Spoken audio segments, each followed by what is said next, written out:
Welcome to the Bridport Prize. In this film, we're going to be hearing from the judges, but most importantly, hearing from the winners. Oh, yes. Oh, wow. I can't quite believe it. I can't believe it. More from them later. There'll also be hints and tips and lots of encouragement that we need as writers to keep us writing. And a very special announcement about a brand new award that's coming next year. I'm Kit Duval, and I've been a Bridport Prize winner and judge. Over the past 18 months, many of us have turned to reading and to writing. But what's it been like in the publishing industry? Let's hear from some industry professionals that can tell us what's been going on.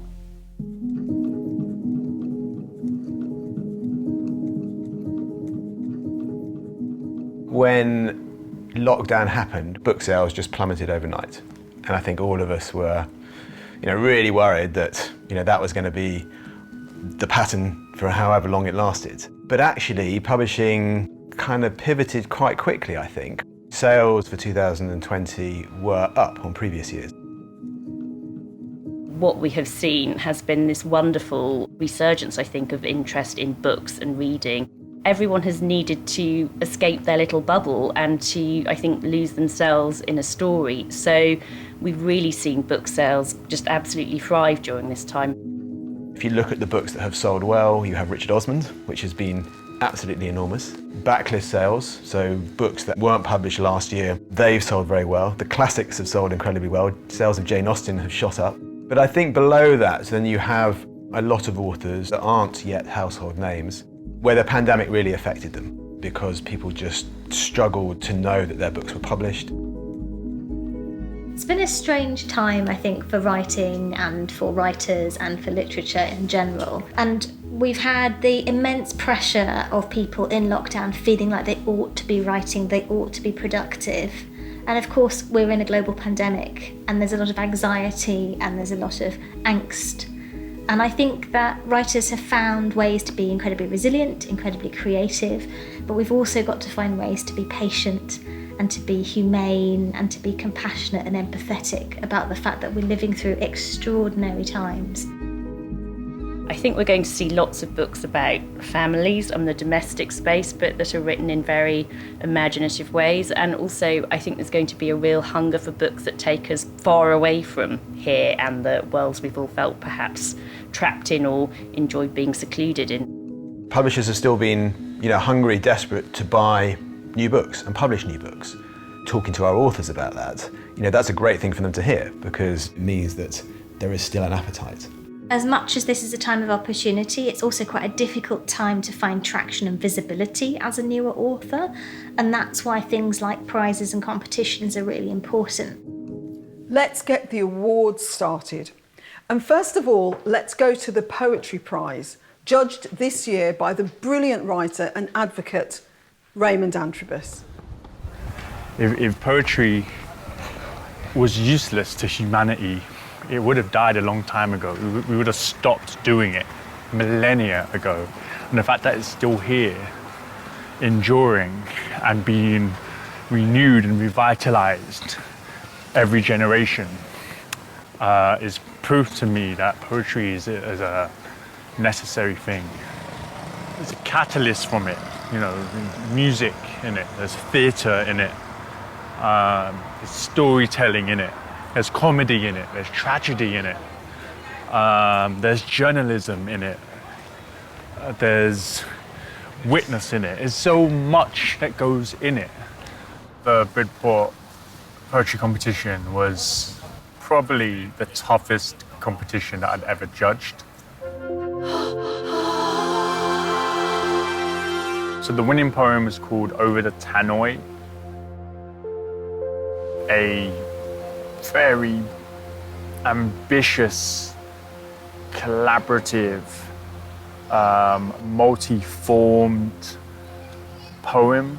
In the poem, Over the Tannoy, this is a poet who's found, their own ancestors' letter, a public address, as it were. So the poem is essentially a conversation across time as it were, with my great-grandfather, who was a coal miner in the early 20th century and in South Yorkshire, and was also a poet. So even just on the page, you have to rethink. You're like, wait, how do I read this poem? There seems to be two texts happening simultaneously. Am I going to read this across? Am I going to read it half down, half there, up there, up there? And when it turns out you can read it any way, whatever way you want to read it.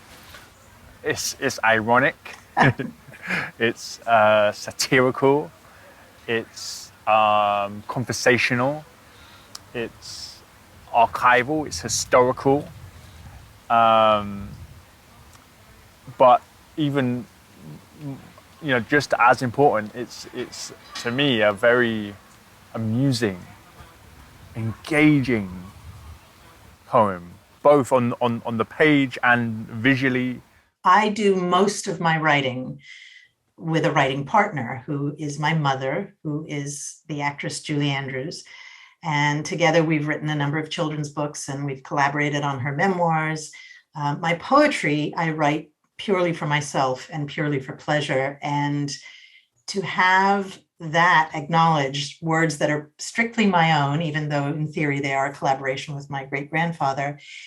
And not only that, to have submitted it anonymously without any indication of my name, my relationship to my mother, even my grandfather's name, just the words on the page alone, to have it be judged just on the merit of the words I wrote, and then to win, was the greatest gift I could have been given. And hopefully has cured me of my imposter syndrome. We'll see. Big shout out to all the runners-up and highly commended writers. Getting noticed not only supercharges your writing, but gives you such a boost of confidence. Let's have a look and see where some of those writers are today.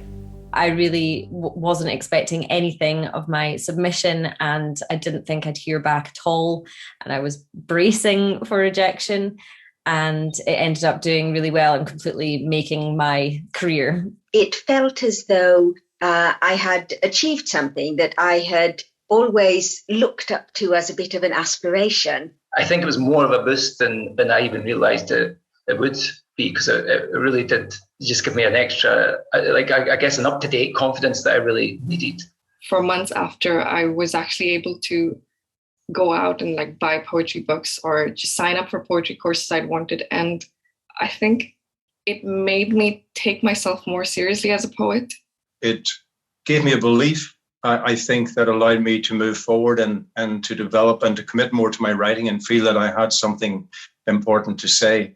The story Subjunctive Moods actually became the title story of my debut short story collection, which I think would never have come to fruition if it hadn't been for the confidence that I'd gained from Bridport, and also the opportunity to network and raise my profile. I remember getting invited to poetry festivals or having a lot more people get in touch. And I think having this in your bio, it does mean something to poetry organizers or producers or editors.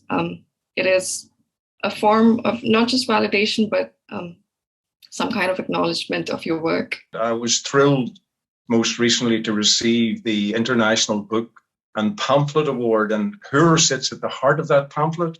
So my Bridport poem has continued to rear its head in many different ways and has been a source of great good fortune for me. It definitely makes people within the industry just kind of look up and take notice and think, right, so this guy might have something, because he was highly commended in the Bridport. It definitely has a high standing within the industry. The Bridport Prize automatically enter their top 13 into the Sunday Times Short Story Award. And I was shortlisted for that, which has been incredible. And off the back of that, I have an agent. I've been commissioned for work on Radio 4. And the Bridport Prize is really the reason that I have any type of writing career, because I sent that one story away in 2020. And now we come to the flash fiction category. This is an award very dear to my heart. I was fortunate enough to win it twice. It's a great shock, but also a fantastic privilege and really good for a writer's profile. The judge of the flash fiction category and the short story category is the literary legend Robert McCrum. Well, flash fiction is a comparatively new genre, and it's 250 words. It's essentially a page. And I must say it's a very demanding genre. You know, all genres have their own demands, but to reduce a narrative involving character and situation to a single page is a very big ask. And I think it's a challenge which, you know, defeats many. There's some outstanding winners here, but it does defeat quite a few people.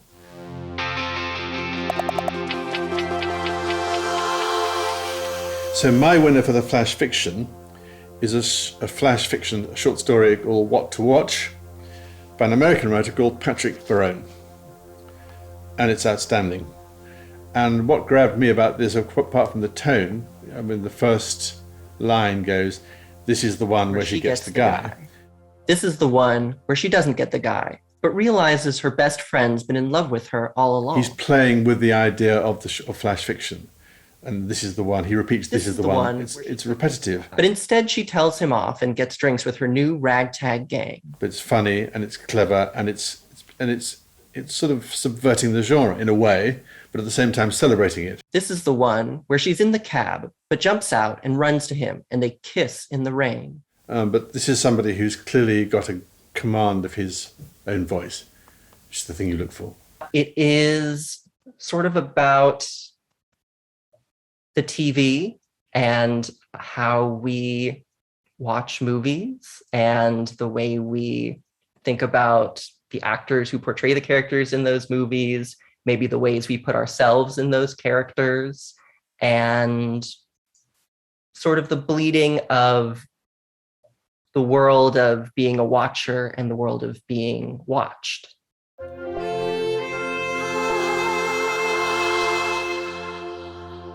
I think when you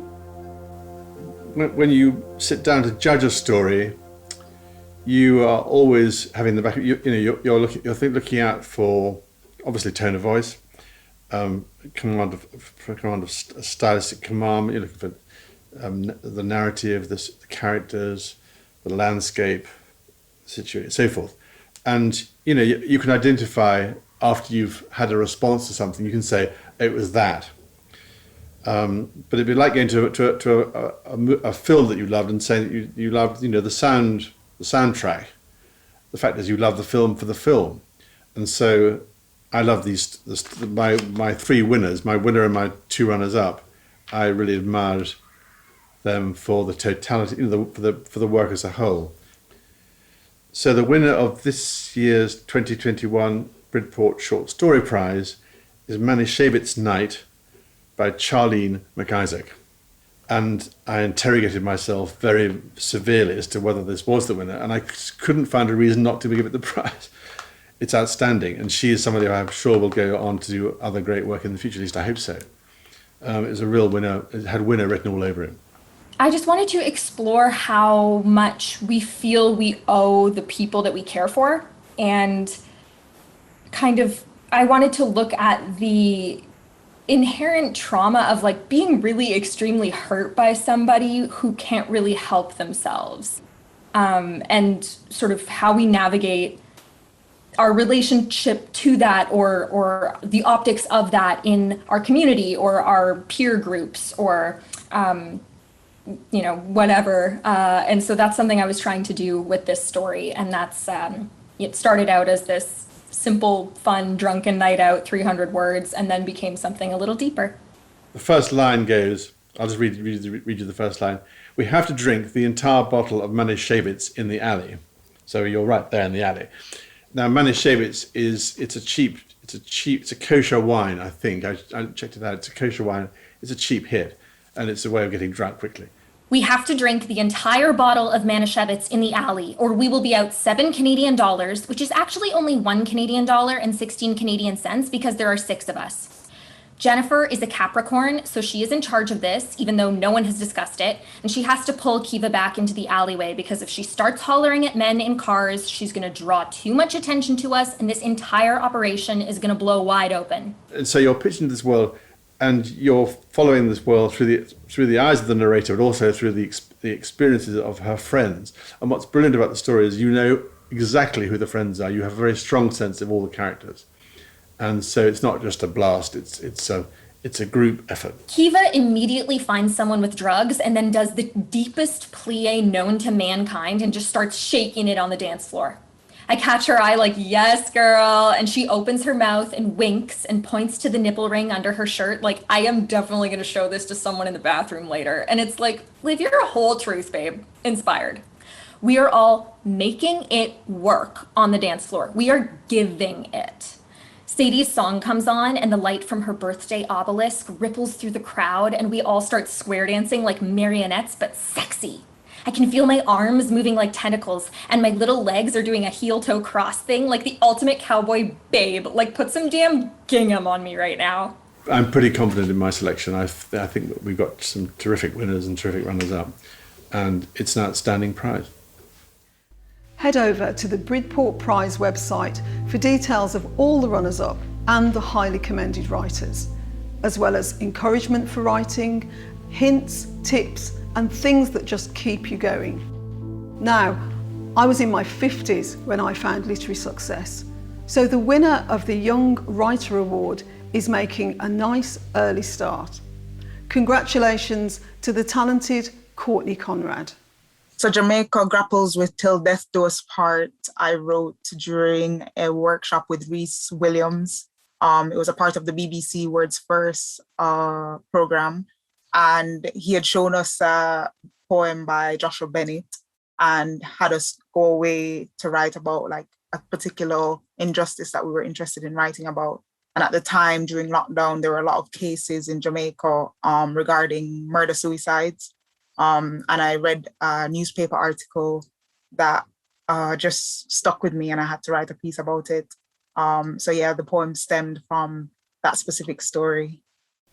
And now to the Dorset Award, sponsored by a bookshop with a very unusual name. One of the highlights of my year is the fact that I get to present the Dorset Award as part of the Bridport Prize, which is presented to the Dorset writer who is placed most highly throughout the entire competition, be it novel, poetry, short story, flash fiction. And it goes to Kim Squirrel, who is absolutely amazing. I've been familiar with Kim's work for quite a while now, and I am just so thrilled to be able to present her with the Dorset Award. Thank you. That's my sister Kim. I'm delighted for her. But there's no nepotism at the Bridport Prize. All entries are read and judged completely blind. So, from the local to the national and the Novel Award, judged this year by best-selling author Victoria Hislop, who joins us from Athens. The award for the Peggy Chapman Andrews first novel goes to Fiona Williams for The House of Broken Bricks. I'd never read anything like it before, which is always exciting when you open a book and you're turning the pages and you're understanding something for the first time through the writing. I mean, it took me into a new experience. It's about a mixed race marriage and very openly and very what seems very honestly describes all the difficulties that can occur in that situation. It's not obviously not a standard traditional love story, but it's kind of looking at that a lot of the things that we worry about other people's perception of us, we worry about whether we look right, whether we should be in a space, are irrelevant. And if you're with the people that you love, who love you, those things don't really matter. I think that's what the book is about. It's also about how you can put roots down anywhere, and that just because you haven't got 3 generations in a graveyard doesn't mean you can't feel rooted to a place, because you can feel rooted to the landscape, to the wildlife, even to the weather. You know, it becomes part of who you are. She writes actually about rural England, which is a place that Jess, who's the black Londoner, the female, the wife, they've moved down to the country in the southwest of England, but she feels, I mean, quite literally and metaphorically, deracinated. And yet the descriptions of the countryside are very rich and beautiful. It's not as if she goes, oh, I hate the English countryside. I think this character, Jess, wants to love this place because her husband loves it and the children seem to love it. I hope that you would get a slice of the West Country, of what it would feel to live there. You'd feel part of a community. You'd also get a slice of what it feels like to be black in a village community, how difficult it is, but how the beauty of the place overrides the difficulties, definitely, outweighs it hugely. And I think a lot of the black community, I know this from my own friends and family in London, who come to visit me out here, and they love it. They come every summer, they come with the kids, and we have a great time. And they leave here going, oh, I feel so refreshed, it's been amazing. But they'd be too afraid to live here. Even though they envy me living here, they're like, oh, I wish we could live out there. I'd love to leave London and come and live where you live. But I couldn't do it.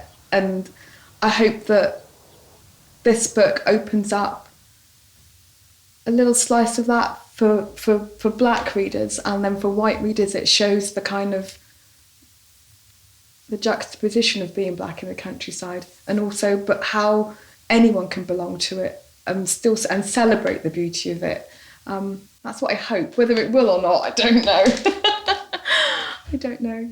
Congratulations, Fiona Williams. Extracts from the novel longlist can be found in the Bridport anthology, read by agents and publishers looking for new talent. Time for breaking news.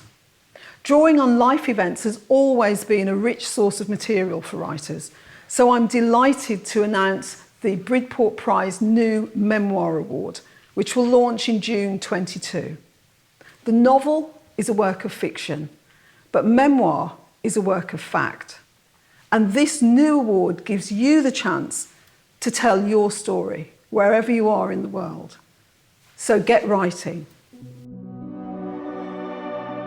It claims to be the truthful literary exploration of someone's experience, their life. It's a piece of writing that explores the way in which a writer's memory of their own and other people's past works. I think it's really important that it's somehow about the process of remembering as well as the thing that is remembered. I think it's all about the claim that the writer makes about the relationship between what they're writing and their own personal experience. A memoir we trust to be truthful because the writer says that it stems from their own direct experience. So we're expecting an authentic account of someone's life. Because in a way, what the memoir writer is trying to do is to distance themselves enough from their own life to be able to treat themselves as a character in their own writing. That character can be a first-person narrator or somebody referred to in the third person, but there has to be enough distance. One of the things that I think makes a particularly good memoir is the sense that the writer has of the strangeness of their own self. So a good memoir, like a good piece of fiction, should be full of a sense of discovery and surprise as the writer discovers in language the pattern of their experience and what it might mean. writing and remembering going hand in hand together can take the writer into some surprising places.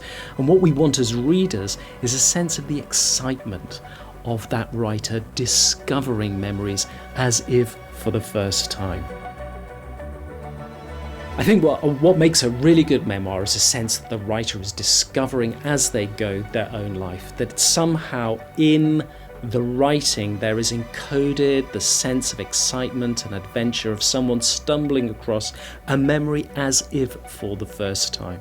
And I think that can be thrilling. It's also to do with a sense of craft, of knowing, as a good novelist knows, when to get into a scene, when to get out of a scene, when to change perspective, how to let in the light of other people's views on the narrators, the autobiographer, the memoirist's life. So I think that sense of being able to bring in a whole world whilst telling it from a very particular point of view and connecting that personal experience to a wider experience often sets the memoir apart. Don't go just yet. At the end of this film, there's lots of hints and tips and motivational stuff to keep you writing. And my advice to you would be to write from the heart, write something you believe in, and enter the prize. I always respond to a strong voice. It doesn't have to necessarily be the voice of a character, but I almost want to hear the author's voice in my head. And if I have that at an early stage and I feel confident with that, that goes a long way. That really helps keep me reading.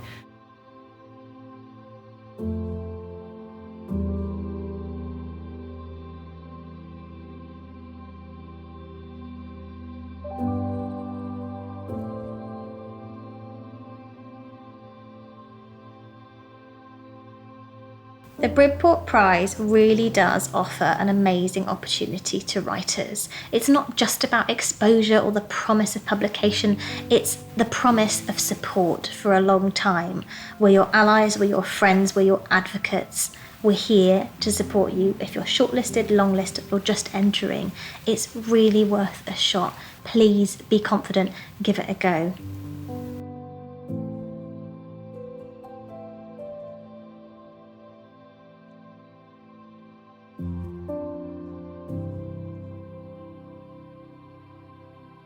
Being published in one of the Bridport anthologies is such a valuable record of achievement, but it also opens up your work to the eyes of so many people in the industry who will receive copies of those anthologies. And we read them with very open eyes. We're always looking for new talent, and we will read every section, the poetry, the flash fiction. We're not just looking for the people who submitted for the Novel Award. You're in very fine company with those other writers if you make it to the anthology.